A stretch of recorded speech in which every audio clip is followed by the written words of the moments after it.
হেতুৱে ধৰা ঠাণ্ডাত কঁপিছে ৰাজ্যবাসী হঠাৎ নিম্নগামী পাৰাস্তম্ভ মহানগৰী গুৱাহাটীত কুঁৱলীৰে বাট নোপোৱা অৱস্থা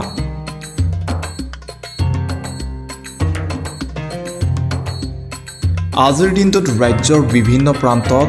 জাৰৰ প্ৰকোপ দেখিবলৈ পোৱা গৈছে প্ৰথমে এই দৃশ্যলৈ মন কৰক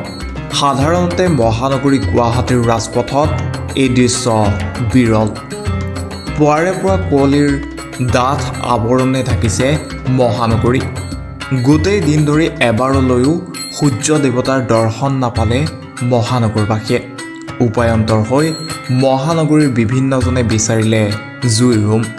ঘন কুঁৱলীৰ বাবে পুৱা আৰু সন্ধিয়া ঘাইপথতো দেখা গ'ল সেৰেঙা গাড়ী মটৰৰ চলাচল মুঠৰ ওপৰত শীতৰ সন্ধিয়া জুইৰ উম বিচাৰি গাঁৱলৈ নোযোৱাকৈয়ে জুইৰ উম লোৱাৰ সুবিধা পালে মহানগৰবাসীয়ে